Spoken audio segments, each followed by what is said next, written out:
Hey everybody, it is Matt Weaver here, Bible Truth Project. And my goodness, has the world gone mad? Ah, well, today we're going to discuss what has happened really in the last couple months, what I've been seeing. I've not getting an update in quite a while. And some of that honestly comes down to it's just like it's overwhelming. Like just the amount of chaos, the amount of rhetoric, the amount of and then you have incidents. You have criticisms against Israel. You have the Ukrainian gets killed in North Carolina. You have Charlie Kirk being assassinated. It's a sad time to be alive. It's very chaotic and it's really crazy. People, even in circles close to me, the dialogue about people are questioning strongly Israel and its motive. And anyway, I'm going to get all to that in this episode. It's been a couple months, and some of that is just due to busyness. A lot going on here in my life, a lot of things in flux. And then I was actually working on updating my website. My service crashed, so I'm rebuilding it. I'm going to make it better than ever. And it wasn't great to begin with, so I'm actually going to try to do it legit now. That'll take some time, but the homepage is up, and I'll keep adding pages as I have time, which I do not have a lot of spare time, but I will do that. But first of all, I guess the big headline: Charlie Kirk assassinated at one of his events, and people have been listening to all kinds of opinion on this. Any way you look at it, it doesn't really matter what I have to say. For some people, it's like a sign of you being a good pastor if you get up and say something about it, and if you didn't, then you're woke or should be canceled. And maybe that's all fine, well and good. I don't really care. The more I see this kind of chaos in the world, the more I realize how broken everything is. And I take a step back. For some people, this invigorates them. This fires them up, like as far as impassions them, and creates this sense for social justice. We must do something. We are going to change this narrative. And for me, it's really, honestly, it's kind of the opposite. I'm not saying I don't want to stand up. It's not that, but it's just like this is so unprecedented in human history. The access to information, the flood of narratives, the flood of the investigation has not been exhaustive at all. We don't have all the data points and all of the crazy theories that roll out. And all of the noise that goes with it, and it's just simply exhausting being a human in a space where there's just such a massive amount of information. And whatever narrative you want to buy into, you can find a stream of thought to coincide with that, and it's exhausting. It's exhausting. It's exhausting to be a human being in this world with this much chaos. But that is what we're dealing with. We are on this earth. We are here to be salt and light. So let's talk a little bit, I guess, about Charlie and his movement and what he did and what he stood for. I wasn't a huge follower of Charlie. I'm not saying fan-wise. I mean, I love the videos I saw of him. I just didn't follow him that much. But of course, I saw a lot of reels and social medias of him with Turning Point and engaging with people on college campuses. And he really spearheaded a resurgence of conservatism in the young generation. And he really brought, he really engaged with everybody he talked to. And it truly, from a national standpoint, he is somebody extraordinary in the sense that he opened up a path for everyday people to walk up to a high-profile person like himself, ask tough questions, and to have the nation hear that. Not a lot of people doing that. Very few people have the guts to create a platform where you are asked the toughest questions in public, and you yourself engage with that. Charlie, from that standpoint, was extraordinary. Obviously, outspoken believer. that was first important to him, and then secondly is his political motives in America, trying to establish that. And this is maybe where him and I differ. Not that the politics that I care about is politics. I think his politics were fine. I just don't have as much hope in human political systems. I just, for whatever reason, I have a dystopian view of any political system. There's just always, there's some kind of Achilles heel to every human-based rule system. But you have to say one is better than the other. That's fair. And, Charlie believed in reviving the American dream and trying to get people to pursue that. And I applaud him for that. It is a different world. I would say it's a different world in our generation than it was for the generations before us. But as a whole, I commend him and honor him for what he did and stood for, and obviously died for him. And there's people left, right, who have those convictions, who peacefully exchange ideas. And, there's a respect for people like that, regardless of the political motive or political view. And I know that for myself, I have tried to stay away from politics. I guess I don't have strong political views because I don't think it works. I mean, obviously I'm not for what people would quote as wokeism and liberal politics in general. I'm not a liberal.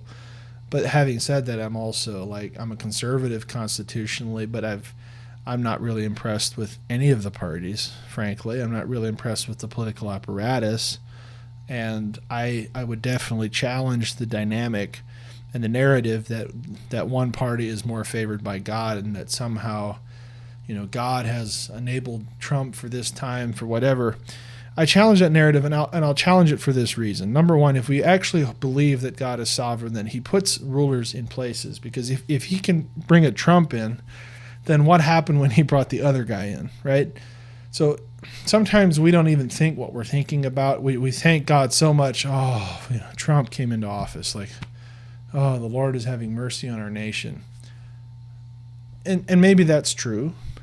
But on the other side, Paul, the Apostle Paul, was in Rome during one of the worst tyrants in human history, Nero, and he prayed for him and called him a minister of wrath towards evil, even though Nero was an awful dude. And so sometimes I think we get this kind of dominionistic concept that somehow we can Christianize the world. Has fallen flat over and over and over again. It is not the answer for the world's problems. But I would rather live in a Christian society than another. No question. No question. I come back to, I guess, my views. There was actually Roy, who's on the channel, some that I have him on as a guest. We were talking about, kind of how the Trump presidency is going in general. This might be a shock to some people. I refrained from voting in the presidential election this year. And I guess I'll delve into politics. Some people are probably going to be like, unfollow. Well, I just refrained. Things were just a little too messy for me to be able to put my seal of approval on one or the other. I'll explain myself. Again, I might lose followers on both sides. I voted for Trump in 2016 and 2020. And I knew eyes wide open who I was voting for. Even in 2016, we had debates with people around me who were like, this guy is not moral, this guy is not ethical, this big rap sheet, yada, yada, yada, yada. And I said, listen, I'm not voting for him because I think he's the most moral person, the most ethical. I'm voting for him because I think with his business sense, he can do some good for the country by getting lawyers out of office, getting a business mind in, and creating a more business-friendly nation. And on that basis, I voted for him twice. Now, in 2020, having known some of his history, and I'm not here to bash him. Trump is Trump. I'm not here to really bash anybody, right? It's not the point. But But having known some of the history of how he does business and how he got his fortune, Trump is a litigator. He takes issues to court, and that is how he wins. His winning mentality is often has to do with tax abatements, has to do with how he can work the system, how he can use laws in his favor, including bankruptcy. And he doesn't shy away from that. He proudly says, well, that makes me smart, when I use bankruptcy. This is no secret. So I'm not saying this for those of you out there. I voted for him in those 2 elections. And for the other side, he said, how dare you? Listen, we all voted or we didn't vote. Doesn't really matter. Okay. It is our civic duty to consider it and to cast our vote and move on. Just for the record, I'm not registered with a party, not because I'm just not that guy. All right. I'll vote in the general election. I'm not a big fan of parties and lines. And I can get into this a little bit, but I think, what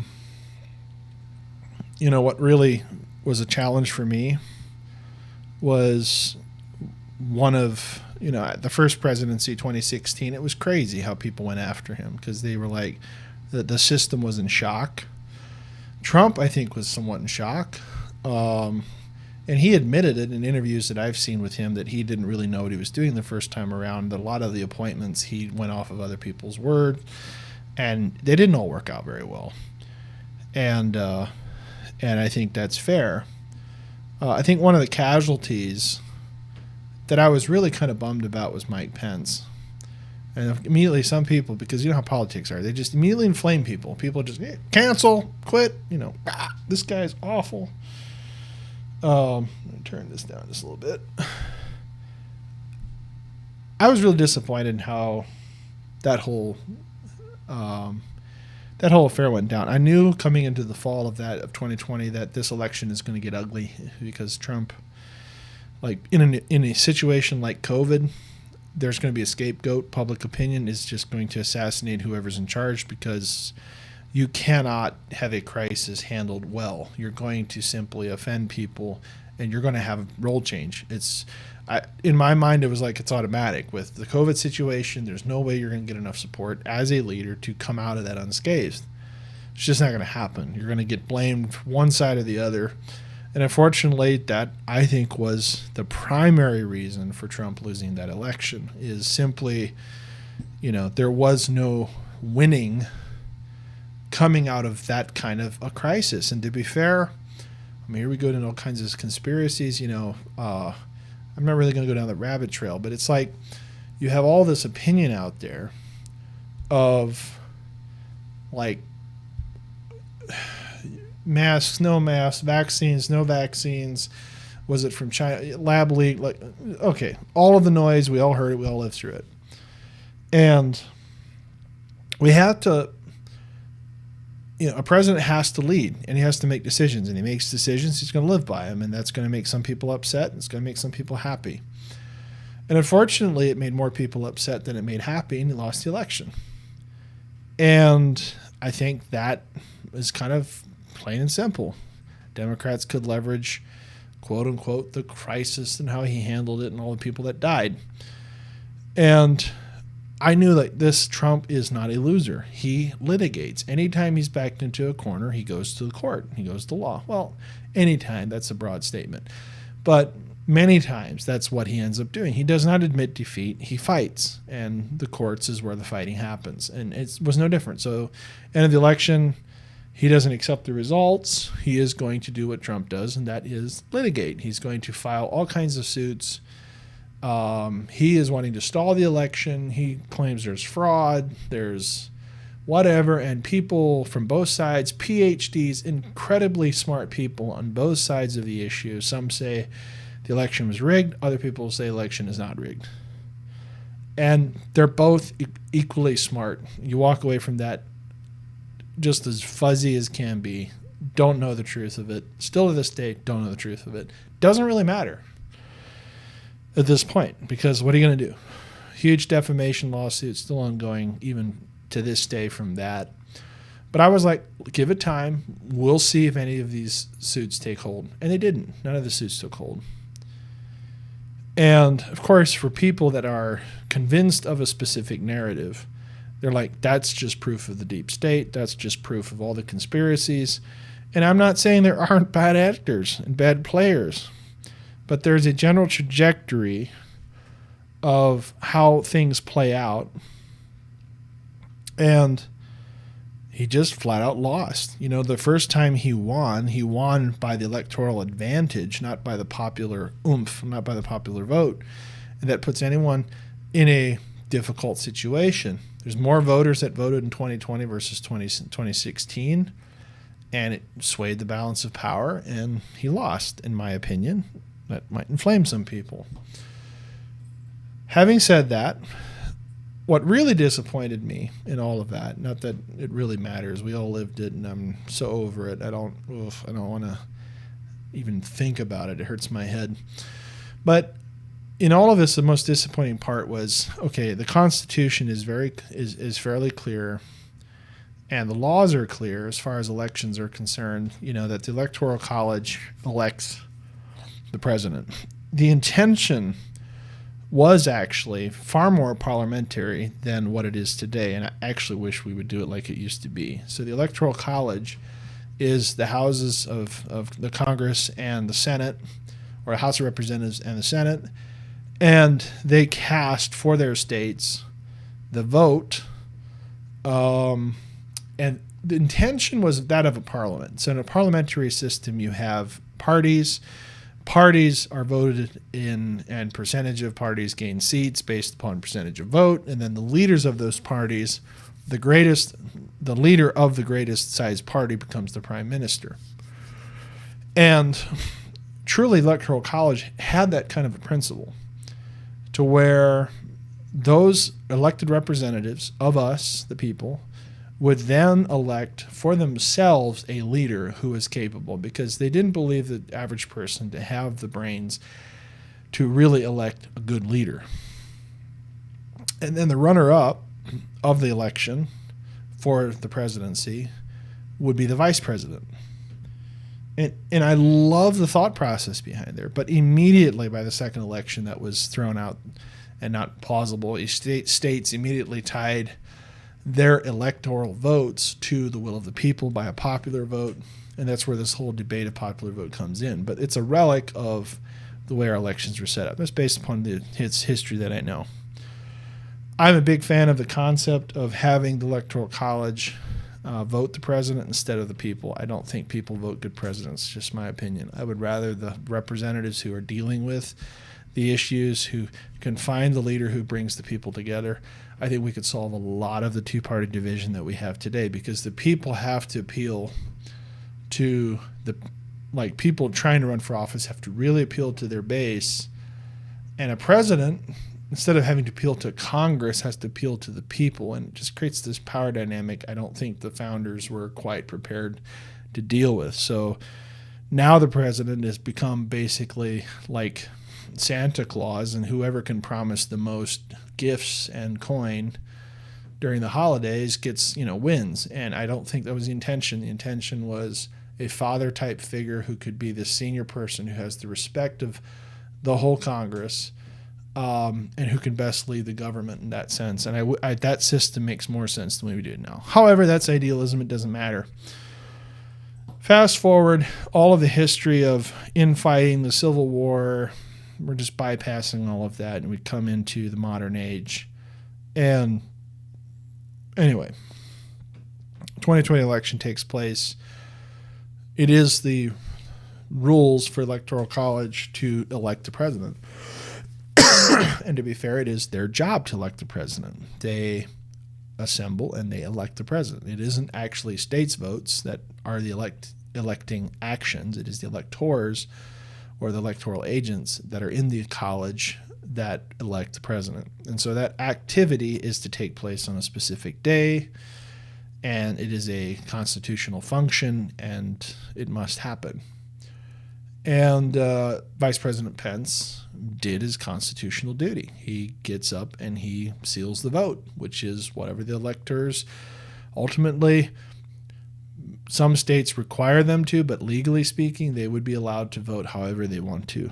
The population themselves actually don't have a voice, legally speaking. Each state ties their electors, but there is a legal loophole that the electors themselves are able to actually, in some states, and I believe in the majority, technically they could vote against the will of the people, because the Constitution or the legal voting apparatus requires them to place the ballot, but they're doing it on behalf of the people. But they could go against the will of the people. So we must remember that that happened. And I think Trump, with his narrative, just was not willing to accept defeat and figured he could win his way by litigating. And it didn't work. And through that whole process, he threw a lot of good people under the bus, a lot of people who stood by him, who defended him, who, and specifically I'm thinking Pence. Of course, some people are like, he's a snake. Well, just because of your narrative. But again, it's politics. It's not that big of a deal. But Pence had a respect of majority of the conservatives through the entire administration.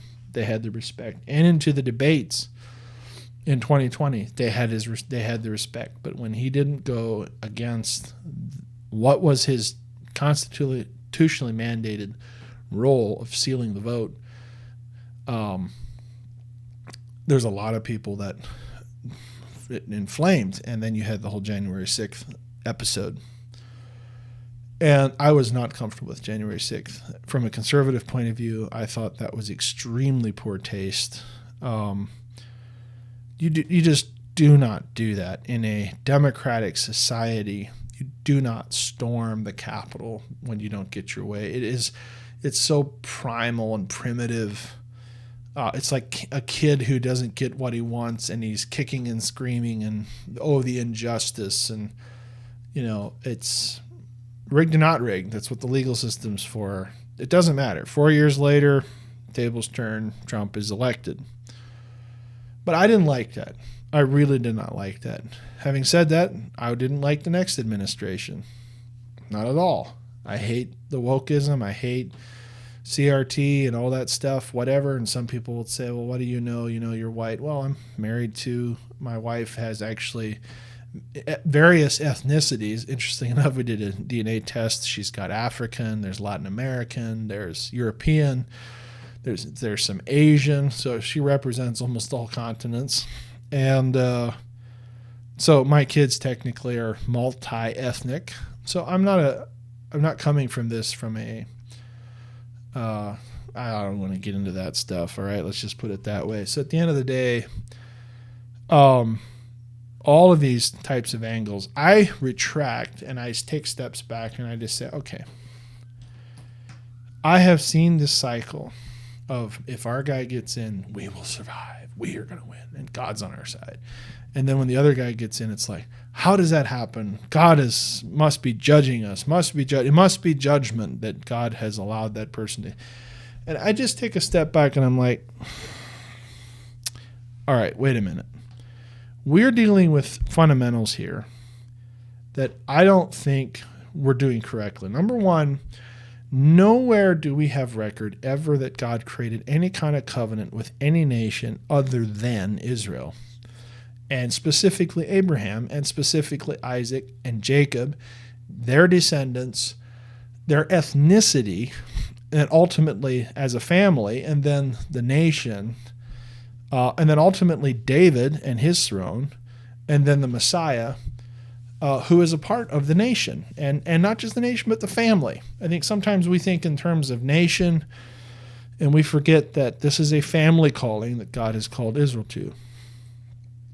And I think sometimes we forget that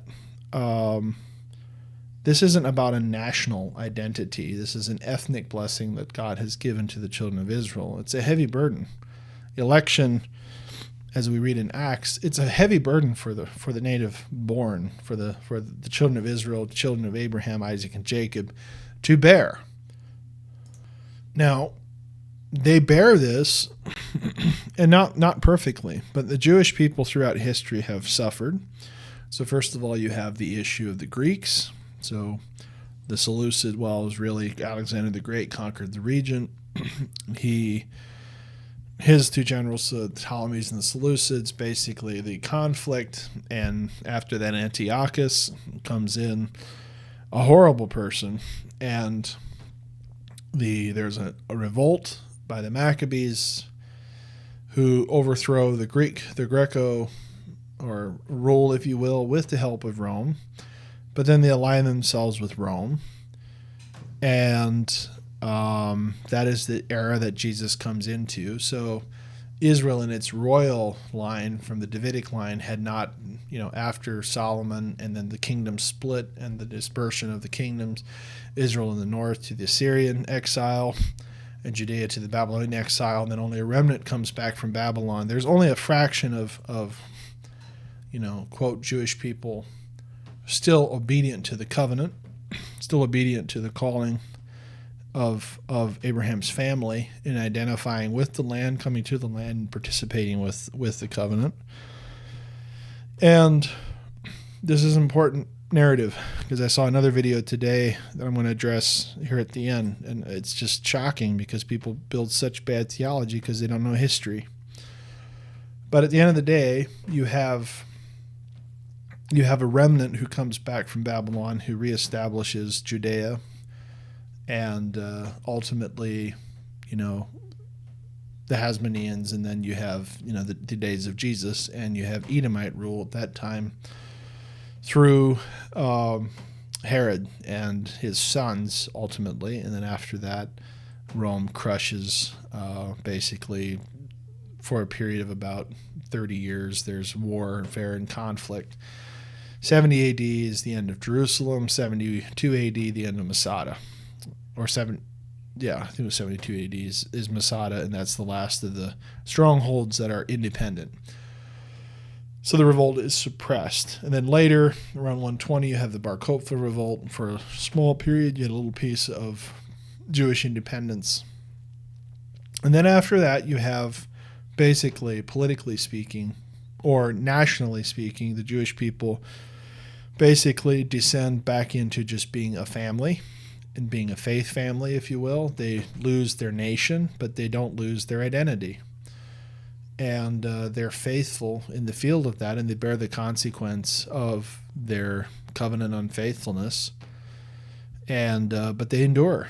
And it's just like the prodigal son. The story of the prodigal son actually, in my opinion, mirrors perfectly the prophetic trajectory of Israel, and that you have a faithful son in the field who toils and sweats, and he doesn't get to participate in the fatness of the wild child who went out and into the world and comes back and is celebrated. But I think all that makes sense in the greater last days when God gathers all of his people from the nations. But having said that, this trajectory goes forward. And in human history, you have these unique different pockets of, in Europe, let's put it this way. A lot of people had laws against usury back in the day. Jewish people in Europe were able to figure out a way that if they're not Jewish, they can charge them interest, and vice versa. Catholic, there's so much history, I don't want to unpack it all, right? But in other words, there's a lot of Jewish people become very powerful, very rich, and to this day, famous names like the Rothschilds and people like that. And of course, they get blamed for all the ills of society, even though they are a minority, a tiny minority of the world. I mean, today there's 21 million Jews in, I think, 22 million Jews in a universal population of, 7.5 billion? So a fraction, but they're the cause of all the problems in the world. Yes, anti-Semitism. That's ridiculous, absolutely insane, but that's what they get. But what you see is that there's a exceptionally high amount of Jewish people in influential positions, and they have resources. They're successful people. And some people view that as a blessing, some people don't. I do. I believe that is part of the blessing that God put on Ephraim's head when he blessed him, and he said you'll be the fullness of nations, and ultimately Jacob's blessing and as Israel. And look, there is a special blessing on the family. Just the way it is. God called the family. There's a special blessing on that. It's not even a national thing. It's a family thing. So anyway, long story short, you fast forward and you have World War II. Jews get blamed for all the chaos, the Bolshevik revolt, because there are a lot of Jewish leaders. The Nazis hate the Jews. They start that whole story. All right.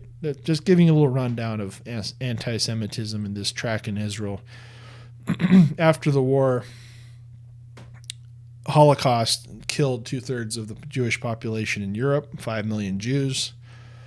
And I believe it was 2/3, might have been a third, but it was almost 5.5 million Jews. I know that number. The other number I could be wrong, but I think it was 2/3.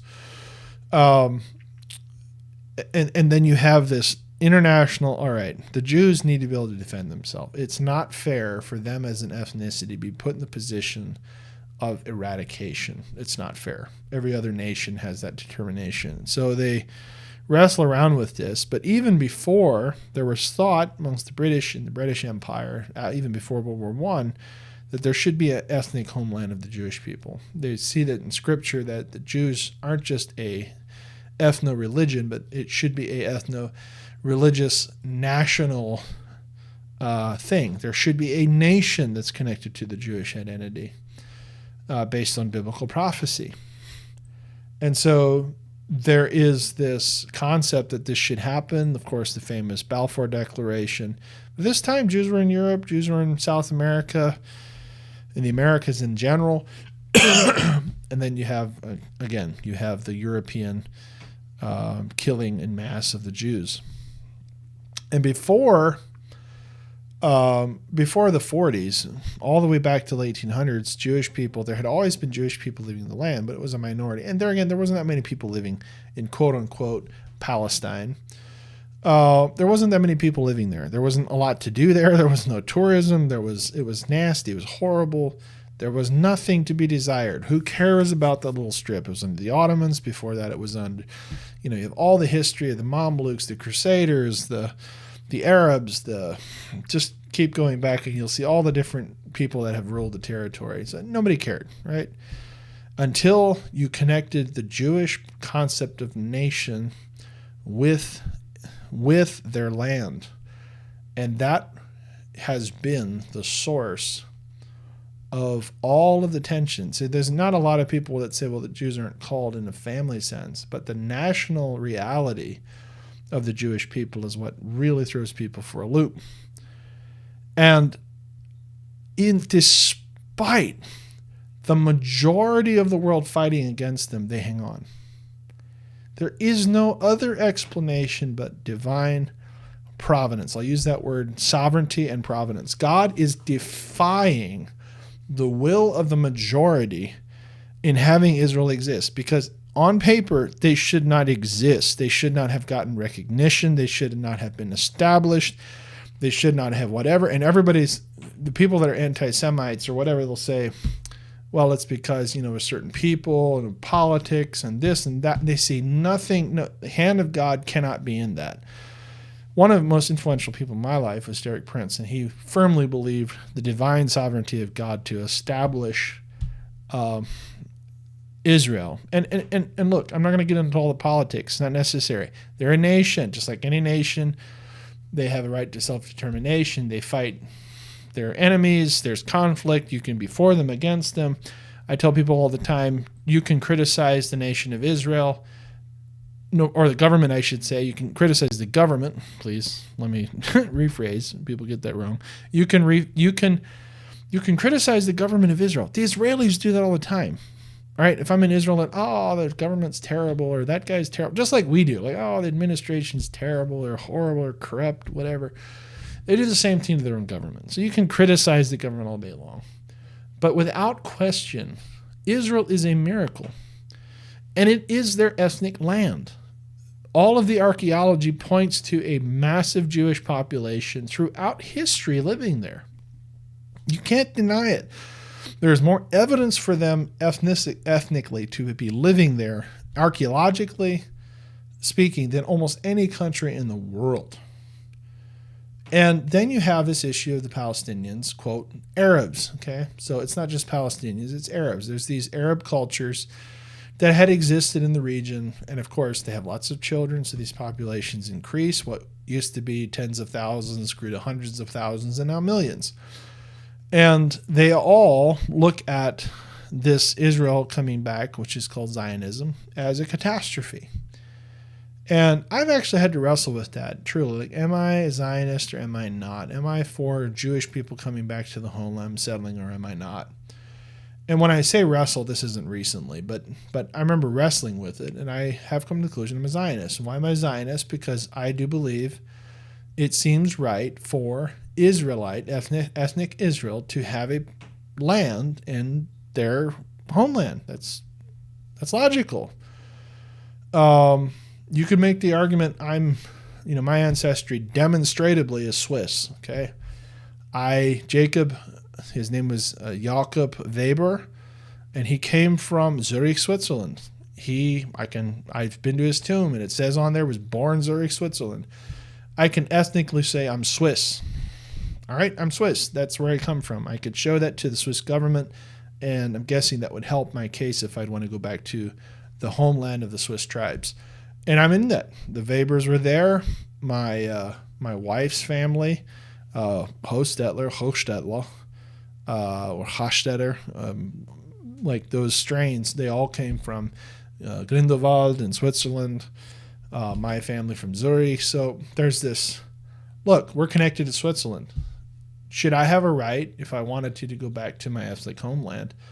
Well, sure, if I want to, if the will is there, why didn't I do that? And the question then becomes, well, who should govern that? Should the nations around that govern that, or should they be self-determined? And because of how poorly they were treated, 2/3 of their people killed, which is genocide, the international community said, give them their own determination. And even though the Arabs around them were like, absolutely not. They have been anti-Zionist from the start. That has never changed.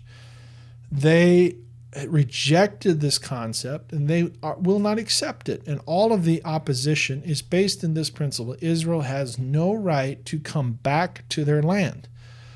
And the conflict has been the same ever since. Now, I understand when you have Arab cultures who have lived in the land since the Arabs took over, generations and generations, they have their opinions and their views, and they have their property, and there's emotions attached, and there's no denying that. And I understand it's like, well, all right, you can't make everybody happy. Unfortunately, in this world, you can't make everybody happy. What is right? Should they? All right, that's a whole different level of whatever. I don't know how to make it all work, because even here in the United States, we have, we could say the same thing with the indigenous peoples here who were here before us. We call them indigenous, but we know, they came ultimately from Russia, and then Asia, and then ultimately Africa, like this migration. Well, who is the first people? Is it their land? How do you know whose land it is? And it comes down to, if you can defend it and you create a system around it, it's your land. It's just how the world works, right? So any physical claim doesn't mean a whole lot unless you can defend it. And so now the argument is, do these people, these Arabs who reject the Israeli authority, who live in these regions, who were once other countries' regions, like Gaza was once Egyptian, and West Bank was Jordanian. And interestingly enough, Jordanian, 70%, okay, it depends. And I've heard anywhere from 50 to 70% of the ethnic population of Jordan is Palestinian. And the other is not. And there's that whole concept too that they are not a legitimate government either, because they don't have a long track record, that they shouldn't be ruled by a Hashemite royal. And I'm not here to criticize them. That's just what I've heard people talking about, debating about. That's kind of above my head. But to be fair, that is a majority Palestinian country. That is a Palestinian country. It's right there. They could go join Jordan, and a lot of them have. A lot of people migrated over, but there's some people that stayed and resisted, and they want their own determination and their own people. So not only do you have a majority Palestinian country in Jordan, now you want another majority Palestinian country in between those two. And it just, the simple thing is, if you don't want to live under Israeli sovereignty, then get out. And if I'm in Jordan, you'll be protected. Or vice versa. That's the simple answer. But you are displacing people. And that makes this whole thing complicated. And I'm not advocating for that, right?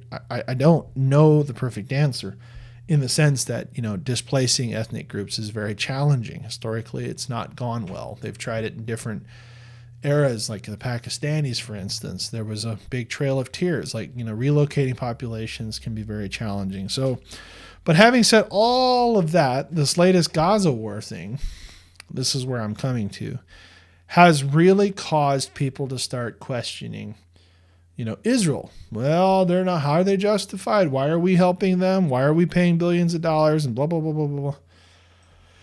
And look, from people in my circles, I just think I cannot fathom the stupidity of the arguments, because in a Western liberal style democracy in the Middle East, there is nothing that compares to Israel. Okay, Tel Aviv is the most, how would you say it, modern, raunchy, wild city that is the most woke liberals you'll ever find, just as bad as any in the U.S. There's the only place in the Middle East that they're safe, Tel Aviv. Yeah, you have conservatives in Jerusalem and other places, right, in Tiberias and up in other places. And you have Netanya, and you have Herzliya, and you have Haifa. But having said that, this is an ethnically diverse country with a lot of different people groups, different religions. They support the rights of Muslims, Christians, the Druze, the Baha'i. All of those religions are accepted in Israel. Of course, there is religious Orthodox who do not like Christians, or vice versa. There's, of course, those types of conflicts. But as a whole, they protect those religions and allow them to exist. And in Arab countries, that's not the case. In Jordan, I think they allow 3% of the population to be Christian, Palestinian Christian. And that's it. They don't want more than that. That's very tolerant, right? Thank you. And how many Jews live in Jordan? Not a lot. And then not just Jordan. Look at all the other countries. Jews aren't living there anymore. There used to be a big population in Iraq. There used to be a big population in Syria and different places, even Iran. Not anymore. Why? Because there's no tolerance for that. But the flip side needs to be true. Oh, yes. All right, guys, it just isn't that simple. I support Israel. I support them. I don't support... Here's my opinion. I think the Gaza war was poorly planned. I think it was a revenge thing, and I get it. October 7th happens. You need to do some kind of response, but this is a nightmare situation. It's a nightmare situation for Israel. But who caused it? It is this fundamental question. So how do you fix it? And if you just let them sit there and, majority of people, if I was looking at statistics the other way, it ranges now, it's not as much, but majority of people, even till last year, still believed Hamas were good in the Gaza. And they're recruiting constantly. So how in the world do you deal with Hamas when the majority of people are okay with them?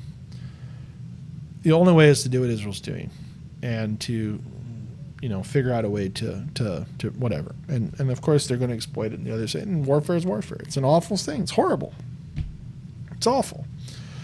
Innocent people will die. It's just crazy. And then here in this country, the gun violence is out of control. It's just out of control. There's school shootings everywhere. There's street violence. I mean, every day somebody's getting shot, and it's insane. And it's not the guns, it's the people. And I get it, but they're using guns. And that's terrifying. It's absolutely terrifying. And I'm not happy I'm just not happy with all of it. I'm just not. And so, let's people use guns. I get it. But goodness gracious, can we do something about this? whatever. That's why I get tired of politics. All right, I've talked through all of that. Charlie was a supporter of Israel. He was knee-deep in all of the issues that faced the nation. Gave his life for his opinions and for his ideals. And for that, I applaud him. He was a man of principle, and he stood up. And I, for the most part, would have agreed with him. I just tend not to be as political as him. I'm just not. On the issue of Israel, boy, it's a messy situation. It's very difficult. It's very difficult. I don't know how you get out of it. I just don't. It's not easy. That's a very difficult thing to navigate. And the world opinion has, been quite negative on the way they've done it. But how do you do it? For us, it's easy when you're looking in to try to criticize everything you do. But how do you do it? There's a reason they're doing it the way they're doing it. It's just, oh, what a mess. What a mess, what a mess, what a mess, what a mess. Oh, what a mess. And there's no good solution. There's no good, reasonable human solution. Let's put it that way. Jesus, when he comes back, is going to set things straight. This is why politics falls so short for me, because I think principalities, powers, nations, they war, they whatever. They do the things they do. But all of it is temporary. Look at the borders in the last 100 years. It's crazy how much they've changed. Just different people and places. It's crazy. So politics is not the answer.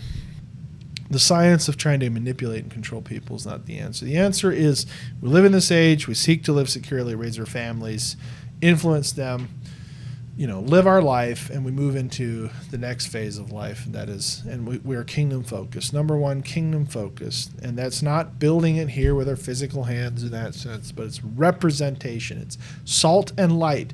Bringing the truth of the gospel in, bringing the light of the gospel in, bringing the salt of the gospel in to the moral situations, to the ethical situations, and how to love your neighbor and turn the other cheek and do the right thing and follow the covenant and understand all of that good stuff.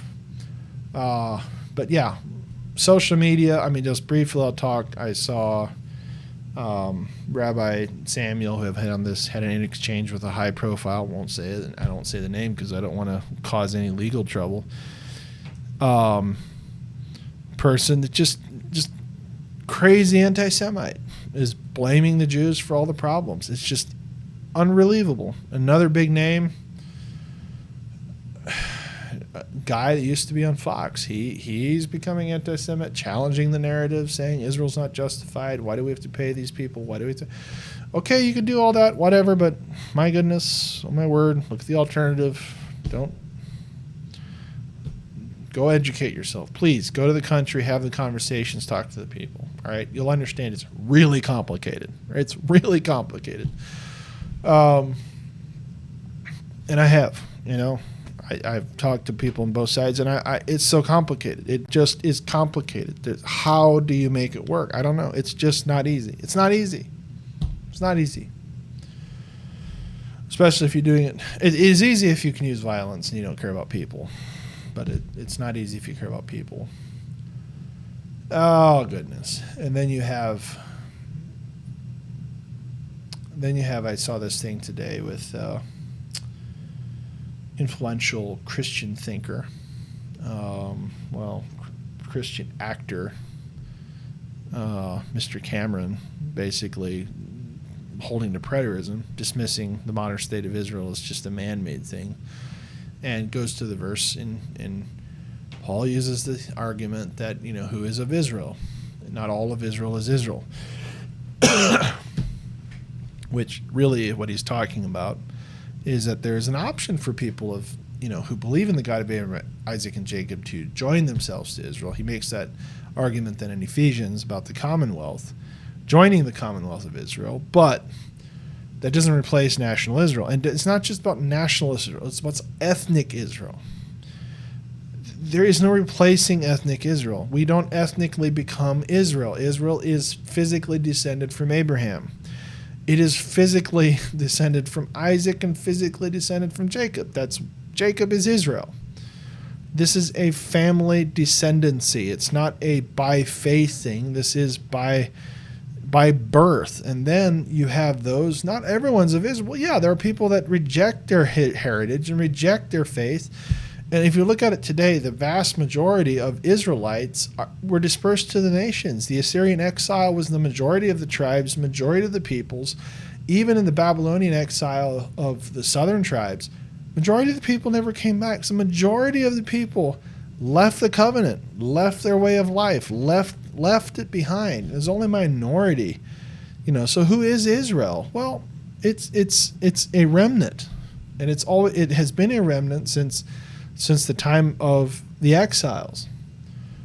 And this is not a polemic to plug ourselves into that and say, well, we are now the Israel of God. Oh, my word. Please, no. Please. Can we just stop this stuff? Can we stop the headaches? Can we stop making life so complicated? It's not that hard. Jesus wants to save us, so he opens the door for us to be saved. That's it. We're Gentiles, but salvation is of the Jews. And the gospel, the message of Jesus and the coming kingdom is first a Jewish message, but it's also open to the Greeks. And with that, I'll leave it. God bless you. Sorry about the rant. Hopefully you won't get too mad. I'm just unburdening myself of processing the challenging things I see in the world, and I don't know how to make sense of it all. I just don't have clarity. It's like, Lord, oh man. Let's focus on being good people, salt and light, helping people around us, and just doing the fundamentals right. That's all I know to do. And one day we will have the crown of life. God bless.